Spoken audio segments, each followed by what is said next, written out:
Boa noite. Você confere agora as notícias que são destaque em Minas nesta quarta-feira. Homem é preso depois de 6 mulheres o denunciarem por abuso sexual e 4 são sobrinhas dele. Assaltantes são baleados por cliente quando tentavam assaltar um açougue. Candidato ao cargo de vereador é preso depois de assaltar supermercado e de ser visto pelas câmeras de segurança. Milhares de estudantes e servidores públicos saem às ruas para protestar contra o corte federal de verbas para a educação. Chuva forte alaga grande avenida da capital. E as obras que a prefeitura já anunciou para essa avenida não vão resolver o problema, segundo especialistas. E hoje você confere uma reportagem especial sobre obras públicas abandonadas aqui no estado, que mostram o descaso com o dinheiro do cidadão e a falta de compromisso dos gestores públicos. Não se esqueça que estamos transmitindo o nosso jornal também ao vivo pelo Facebook, na página da TV Band Minas.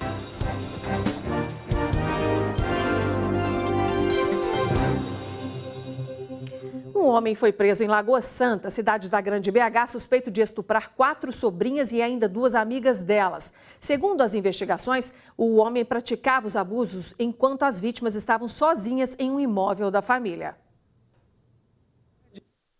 Esta 21 anos, que terá a identidade preservada, foi a primeira vítima que procurou a polícia. Ela foi abusada por um amigo da família enquanto estava dormindo. O fato aconteceu depois que ela, o namorado e o suspeito voltaram de uma festa. Eu senti baixando meu short e a minha calcinha e começou a alisar e não parava. Eu virei, quando eu virei, eu consegui empurrá-lo. E eu acordei, aí eu consegui ver que ele estava sem blusa e a bermuda cinza. Depois da denúncia, outras 3 garotas, sobrinhas do homem, foram até a delegacia e prestaram queixa de abusos. As maiores têm 20 e 21 anos e a menor tem apenas 12 anos. As vítimas informam que se houvesse alguma conversa, se ela declarasse isso para alguém, que elas teriam um mal maior. De acordo com a polícia, o homem é casado e pai de 2 filhos. Enderson de Oliveira, de 43 anos, foi preso aqui em Lagoa Santa e encaminhado para uma penitenciária em Ribeirão das Neves. Assim que o homem foi detido no início da semana e o caso ganhou repercussão na cidade, outras 4 vítimas apareceram. Dentre elas, esta mulher e a filha dela, de 17 anos. Ela não me conta, ela ficou totalmente depressiva, calada. Ela passou a não querer sair de casa. Teve uma vez que meu marido ficou estressado com ela, que ela nem pegasse o irmãozinho na escola, ela não queria. O suspeito é motorista de ônibus e foi preso depois do trabalho. Ele nega os fatos, ele fala que é um complô da família contra ele. 2 criminosos foram baleados quando tentavam assaltar um açougue em Uberlândia, no Triângulo Mineiro. Um cliente que aguardava na fila do caixa reagiu e trocou tiros com um dos suspeitos, que foram presos em um hospital perto do local. 2 assaltantes foram baleados quando tentaram roubar um açougue, que fica no bairro Jardim, Califórnia, zona leste de Uberlândia. Um cliente que estava no estabelecimento atirou nos criminosos, que em seguida tentaram fugir. A proprietária do estabelecimento não quis dar entrevista, mas contou tudo o que aconteceu. O açougue estava quase fechando, era por volta de 8 horas da noite, mas tinham alguns clientes na fila esperando para fazer o pagamento. Esse foi o momento exato em que os 2 suspeitos invadiram o estabelecimento e anunciaram o assalto. O que eles não esperavam é que uma das pessoas que estava na fila tinha uma arma e conseguiu balear os 2 suspeitos. Na fuga, o criminoso que estava armado também atirou, mas ninguém foi atingido. E mesmo ferido, o assaltante correu por mais de um quarteirão. Ele abandonou o revólver. A arma foi encontrada no meio do mato. Os assaltantes baleados foram identificados como Cássio Silva Oliveira, de 35 anos, Rogério Silva Bueno, de 25 anos.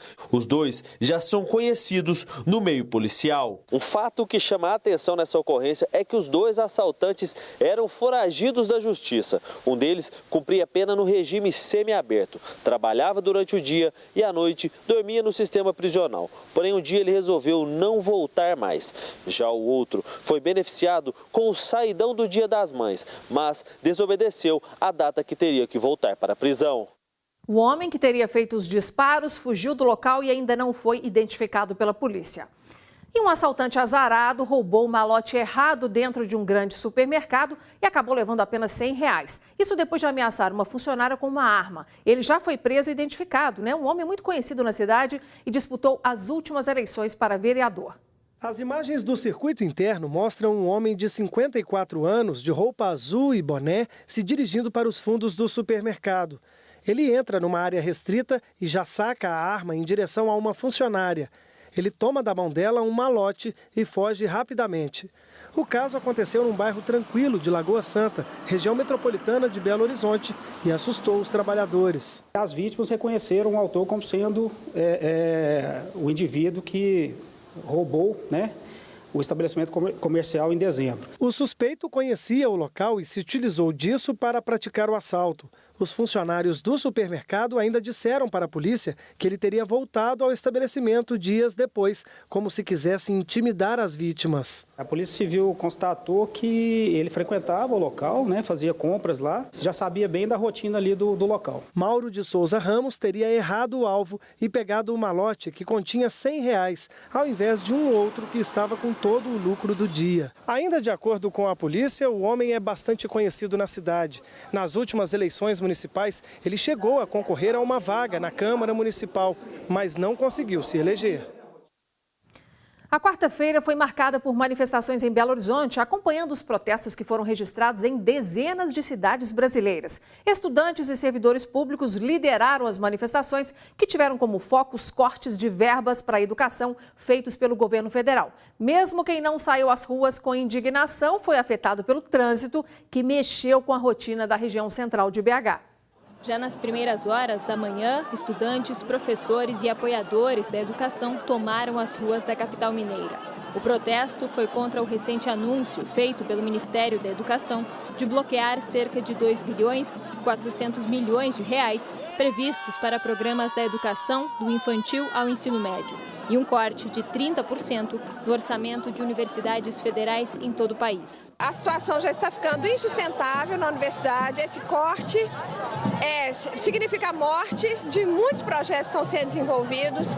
E se precisamos fazer economia, vamos fazer sim, mas vamos começar pelas regalias dos nossos dirigentes. Os manifestantes protestaram nas principais praças da capital e fecharam as principais avenidas. Cartazes e faixas com frases a favor da educação foram hasteados durante toda a manifestação. Além dos cortes na educação, eles também são contra a reforma da Previdência. Segundo o governo federal, os cortes são necessários porque houve uma queda na arrecadação. Caso ela volte a subir, o bloqueio poderá ser reavaliado. Conforme o ministro da Educação, os cortes seriam aplicados ainda às universidades que promovessem balbúrdia e tivessem desempenho acadêmico abaixo do esperado. Agora, com esses cortes, a ameaça deles, a gente meio que fica mais indignado ainda e vem para a rua para poder defender os nossos direitos e de quem virá um dia estudar também nos institutos federais. Segundo a BH Trans, os manifestantes fecharam a Avenida dos Andradas e o trânsito na região central ficou lento. Outro grupo de estudantes do Centro Federal de Educação Tecnológica de Minas Gerais fechou a Avenida Amazonas, uma das mais importantes da capital. Alunos da Universidade Federal de Minas Gerais se reuniram em frente ao Campus Saúde, na área hospitalar, no bairro Santa Efigênia. Os cortes estão afetando demais a universidade. Você vai ficar sem dinheiro para pagar luz, para pagar água. Choveu forte na tarde de hoje em vários pontos de Belo Horizonte. Na região de Venda Nova, o córrego Vilarinho transbordou e na avenida carros foram arrastados pela enxurrada. Segundo a Defesa Civil, a regional registrou quase o dobro de chuva esperado para todo o mês de maio, isso em pouco mais de uma hora. Somente a região leste não superou a média esperada para o mês nesta quarta-feira. As obras que a Prefeitura de Belo Horizonte anunciou para resolver o problema das enchentes nesta avenida que a gente acabou de mostrar, Vilarinho, na região de Venda Nova, podem não resolver o problema grave das inundações. Esse alerta foi feito por um engenheiro hidráulico da UFMG. Já o órgão responsável afirma que as obras ainda vão resolver outro problemão, a canalização do esgoto na região. O mato alto e as casas já desapropriadas pela Prefeitura de Belo Horizonte vão dar lugar a uma obra de prevenção a enchentes, aguardada há anos pelos moradores do bairro Santa Mônica, em Venda Nova. Quando a enchente aqui, praticamente os moradores perdem seus móveis, traz transtorno para eles que têm que sair de casa. A ordem de serviço para a execução das obras foi assinada em abril deste ano pela Prefeitura de Belo Horizonte. A fase agora é de mobilização da empresa contratada. O custo é de 34 milhões de reais. Esse dinheiro vem do governo federal por meio do PAC, o Programa de Aceleração do Crescimento, segunda etapa. Essas obras deveriam ter sido iniciadas em dezembro do ano passado, mas a Prefeitura preferiu esperar o encerramento do período chuvoso, que foi março deste ano. Vão ser construídas, segundo a Sudecap, 2 bacias em concreto para controle e detenção de cheias da subbacia do Nado, que compreende os córregos Lareira, no bairro São João Batista, e Marimbondo, no Santa Mônica. O Lareira, nós estamos fazendo 2 bacias de detenção, uma de aproximadamente 30 mil metros cúbicos, outra de 70 mil metros cúbicos, e ali tratamento de fundo de vale também. E nós estamos fazendo também no Marimbondo o tratamento de fundo de vale. A rede de esgoto da região ali cai toda nesses 2 córregos. E nós estamos fazendo esse tratamento do esgoto sanitário também. Mas este especialista pondera que não é possível resolver um problema que se arrasta há décadas de uma só vez. Segundo ele, as obras são bem-vindas, mas não são suficientes e definitivas. Essas regiões, elas foram, ao longo do tempo, impermeabilizadas de uma forma muito intensa. Então, assim, quando a chuva ela vem e se precipita sobre a área, em vez de parte dessa água ser infiltrada, ela corre pela superfície e causa efeitos de cheia. Isso vai causar um problema no futuro, que é a necessidade de novas obras. O professor afirma que outras técnicas de absorção da água da chuva podem auxiliar ainda mais na prevenção a enchentes. Hoje você já tem tecnologia, por exemplo, para que coloque um capeamento asfáltico, que ele seja um capeamento que permita que a água bata no asfalto e que ela infiltre e reabasteça os lençóis. Uma outra coisa é fazer com que em cada construção você tivesse um ponto de infiltração. Em vez de você impermeabilizar tudo, jogar direto na rua, você fazer pontos de infiltração. Mas ainda segundo o especialista, nenhuma obra será eficaz se a população não colaborar. Não fazer impermeabilização do terreno dele, acabando com as áreas de absorção de água. Muitas vezes o sujeito ele quer se livrar do lixo, falar, meu problema acabou. Não, ele transferiu para o vizinho de baixo. Ele se esquece que o de cima faz o mesmo. E aí é um problema que é um problema circular, que não se resolve nunca. As obras anunciadas pela Prefeitura de Belo Horizonte devem ficar prontas em 1 ano e meio. A Defesa Civil terminou nesta quarta-feira uma série de reuniões com a Prefeitura de Itabira, cidade da região central de Minas, para terminar de planejar os detalhes do maior treinamento de evacuação que já foi pensado para o Estado, como proteção em caso de desastre com as barragens da cidade. A data marcada é 29 de junho. 11 mil pessoas deverão participar. A Vale, que é a mineradora do local, vai lançar um app nos próximos dias para orientar os moradores sobre as rotas de fuga e os pontos de encontro em caso de rompimento de alguma barragem. A barragem continua com as suas declarações de estabilidade, não houve alteração de nível, não há que se falar em evacuação, não há que se falar com nenhuma ação em função de barragem. A barragem permanece na mesma situação de normalidade. A Defesa Civil também deu hoje mais detalhes sobre a situação da barragem sul superior da Vale, na mina Gongo Soco, que fica na cidade de Barão de Cocais, também na região central do estado. A estrutura da mina continua no nível 3 de segurança, que é o alerta máximo antes de um rompimento. Um talude da barragem, que é aquela parte inclinada, apresentou um deslocamento de 4 centímetros, considerado uma deformação na estrutura. Segundo a Defesa Civil, o local está sendo monitorado o tempo todo. Em março, você deve se lembrar, 430 moradores foram evacuados das proximidades da barragem. Este talude está sendo monitorado e foi percebido uma deformação de aproximadamente 4 centímetros. Essa deformação, ela pode causar um rompimento e se houver esse rompimento do talude, ele tem um carreamento diretamente para dentro da cava. Isso implica em algum rompimento de barragem? A primeiro momento, não, mas ele pode sim, através de uma vibração, de um pequeno abalo sísmico, fazer com que a barragem sul superior, que está a 1,5 km, possa ser um gatilho e ela possa ter esse rompimento. A Justiça aceitou o pedido do Ministério Público de Minas Gerais e determinou o bloqueio de 60 milhões de reais, além da suspensão parcial das atividades da empresa alemã Tuvisud, que atestou a estabilidade da barragem de Córrego do Feijão em Brumadinho da Vale, que se rompeu em janeiro deste ano. Segundo o Ministério Público, ao mesmo tempo em que apresentava ao poder público uma declaração de estabilidade da barragem, internamente a empresa alemã e a mineradora reconheciam a situação crítica de instabilidade. A Tuvisud não poderá realizar relatórios técnicos e nem certificar sistemas de gestão ambiental. No próximo bloco, você vai conferir uma reportagem especial sobre obras paradas que desperdiçam nosso dinheiro aqui no estado. Estivemos em várias cidades para mostrar esqueletos de prédios onde já podíamos ter hospitais e escolas funcionando, mas que estão tomados pelo mato e pelo descaso.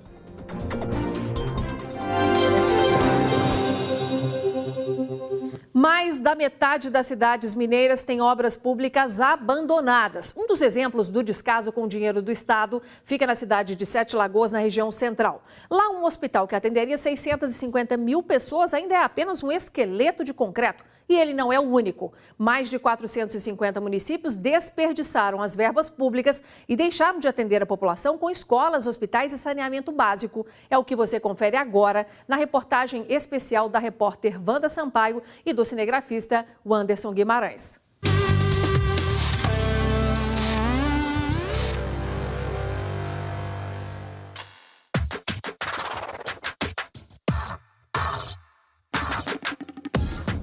Escolas inacabadas, sem alunos, hospitais que nunca ficam prontos, sem pacientes, obras de saneamento sem utilidade. A paralisação de obras essenciais atinge diretamente a população mais carente e que mais depende dos serviços públicos.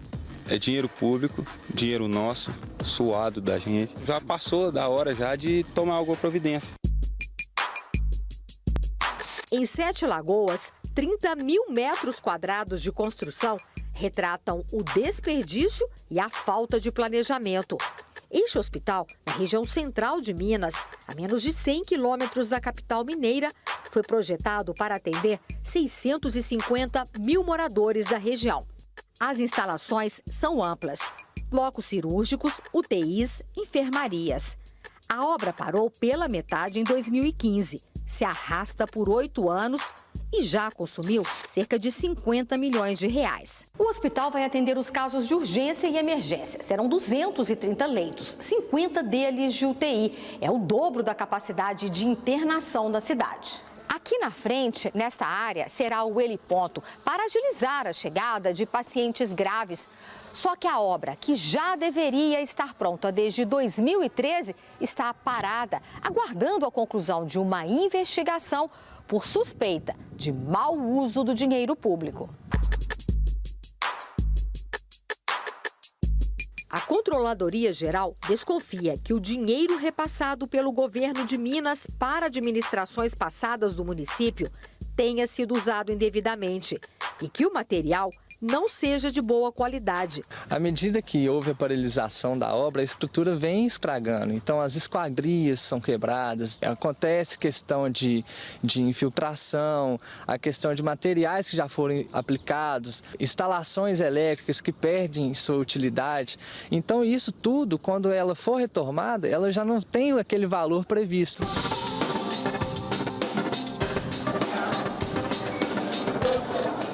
Este é o único hospital de urgência e emergência em Sete Lagoas que atende 100% pelo SUS. Ele está sempre lotado, não dá conta de atender a demanda daqui e de outros 34 municípios. A Kátia estava nervosa por causa da demora do neurologista para examinar o filho Enzo, de 3 anos, que caiu e chegou desacordado. Tem mais de 1 hora que eu estou aqui e nenhum neurologista vai atender o menino. Nenhum. E é queda. Ele teve perda de consciência. Daniel chegou com muitas dores nas costas depois que uma parede caiu em cima dele. Veio de ambulância, a gente pegou a estrada mais ou menos uns 30, 40 minutos. Tem que ser aqui, não tem outro lugar. Nada disso seria necessário se o hospital regional já estivesse pronto.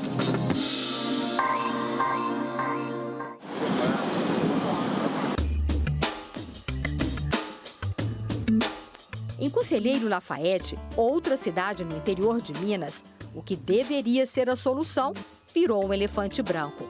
A construção do hospital regional, com capacidade para atender 300 mil moradores de 18 municípios, já era para estar pronta desde 2010. Aqui, mais um exemplo de desperdício, de mau uso do dinheiro público. São 4 pavimentos sem nenhuma utilidade.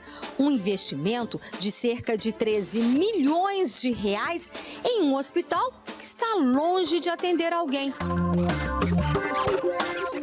Uma auditoria apontou irregularidades.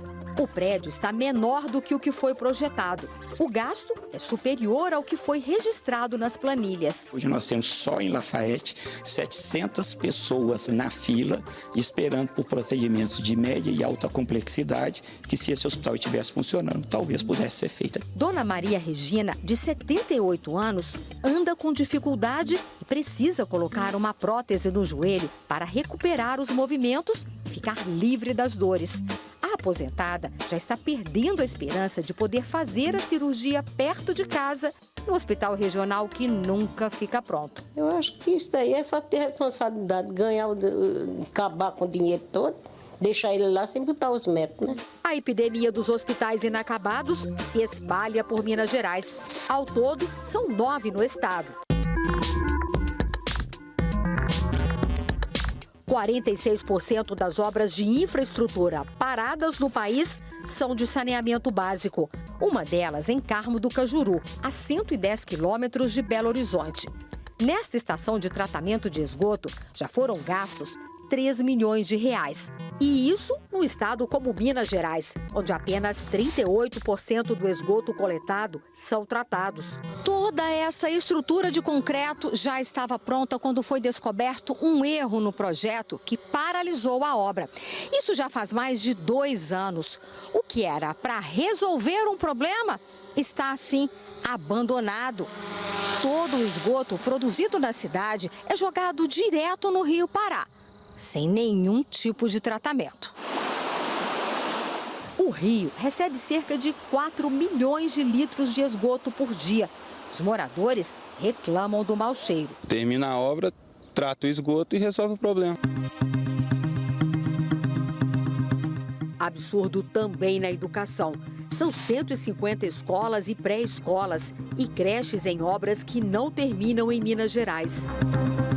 Esta escola fica em Confins, na região metropolitana de Belo Horizonte. São mais de 15 salas de aula para atender cerca de 500 alunos do ensino médio e fundamental. De acordo com o projeto, a escola tem que ter 3 andares, mas a obra parou no 2º, depois que os 3 milhões de reais necessários para concluir tudo foram gastos. Mas ainda não há previsão de quando as crianças e adolescentes vão poder finalmente ocupar tudo isso para poder estudar. Rachaduras e infiltrações ameaçam o que já está pronto. Não há possibilidade da gente dar uma previsão para concluir a obra, porque mesmo sem o parecer do Ministério Público, a Prefeitura não tem dinheiro em caixa para dar continuidade na obra. Atualmente, existem obras paradas em 457 municípios mineiros, mais da metade das cidades do estado. Para uma primeira solução, dado que nós temos um montante de obras grande paradas, é exatamente eleger prioridades agora, ver qual que é o recurso que temos para colocar essas obras em dia, finalizá-las para, assim, fazer uma fila dessas obras que estão paradas. Para piorar, o atual governo, que tomou posse em janeiro, herdou uma dívida assombrosa e enfrenta problemas financeiros severos, sem perspectiva de retomada das obras. A responsabilidade dos projetos se divide entre os governos. A escola em Confins é municipal, os hospitais inacabados do estado e a estação de tratamento de esgoto é uma obra federal. O Ministério Público abriu investigações para apurar os responsáveis, mas até agora ninguém foi punido. Parece que nós temos uma legislação que favorece as pessoas que querem praticar o ilícito contra a administração pública. Essa é a realidade, crua e nua, o excesso de recursos e garantias que nos fazem confundir o que seria ampla defesa com o que seria uma defesa procrastinatória. Nós não temos uma linha divisória muito bem definida. Enquanto isso, Daniel, que mora quase em frente à escola inacabada, vai ter que concluir o ensino médio na cidade ao lado. É muito descaso com a gente que estuda aqui, porque tem que pegar ônibus para ir para outra escola estudar. O que podia estar aqui perto de casa é só atravessar a rua e ir. Eu acho muito descaso que faz com os alunos. Sobram explicações, faltam verbas e tijolos.